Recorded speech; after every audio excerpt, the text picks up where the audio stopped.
مرګ او قبر له یادول او هغې رس ته یادول کله تاسو الله مخکې به ولاړ یې چې تاسو ته خپل ایمان کمزوري محسوس کیږي نو د هغې علاج دی.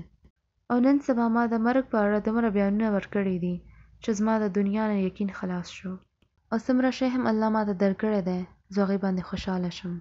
ځکه چې کله تاسو ته دا احساس وشي چې تاسو یو ورځ به مرئ او دا څومره څه چې دي دا به تاسو سره قبر ته نه ځي.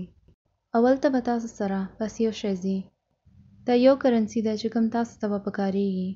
نو تاسو سره به ستاسو اعمالونه ځي، که هغه ښه وي او که هغه بد وي. نو تاسو څومره هم دنیا راټوله کړئ تاسو سره مخکې به هیڅ نه ځي. موږ له هر وخت مرګ له یاد ساتل دي.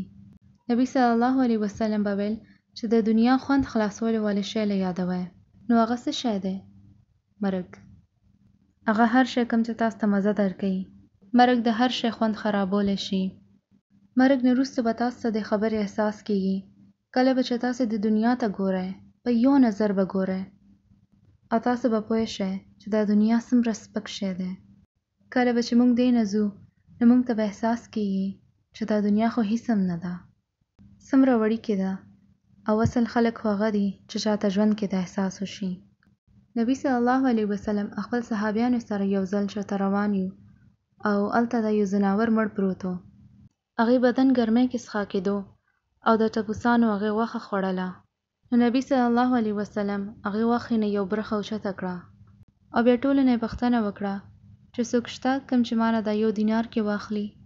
نو هغوی ټولو ویل چې یا رسول الله دا تاسو موږ ته هسې درکړئ نو موږ بیا هم وانخلو.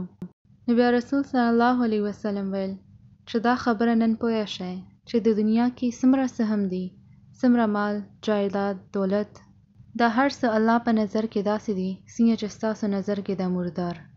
دا ټول الله په نظر کې هیڅ معنی نه لري. او آخرت کې د ځمکه، غرونه او هر څه الله به خپل موټي کې واخلي او بیا به الله وایي چې نن چېرته دي هغه ټول د دنیا حاکمان کوم چې ځمکې باندې جنګېدل او یو بل یې وژنو او چا چې ظلمونه کول نو نن چېرته دي هغه ټول. او موږ ته به هم احساس نه کیږي چې کله پورې دا هر څه موږ نه لاړ نه شي. او زه تاسو ته یو خبره وکړم چې زموږ مشرانو به همیشه ویل چې خدای قسم دی د آدم هر یو ماشوم به د دې خبرې ډېر افسوس کوي. هغې ټولو وختونو باندې به پښیمانه وي چې کله هغې الله له نو یاد کړی او هر یو به آخر کې د خبرې باندې به ډېر پښیمانه وي چې کوم وخت هغې ضایع کړی او الله له نو یاد کړی. نو موږ له یاد ساتل پکار دي چې د دنیا له به موږ یو ورځ پرېږدو. نو موږ ته قرآن کې څه ویلي شوي دي چې کله هغې ته مرګ فرښتې راغلې نو هغې څه وویل؟ یا رب ارجعون، ما ته بیرته ولېږه. نو هغه بیرته به ځي څه کوي؟ مونځ به کوي؟ خپل کورني نه لیدل غواړي؟ نه.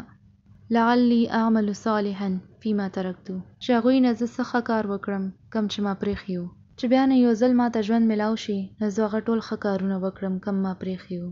نو موږ ته پکار دی چې کوم خیر زموږ مخکې دی هغه موږ وکړو او کوم چې شر او ګناه دی هغې له پرېږدو.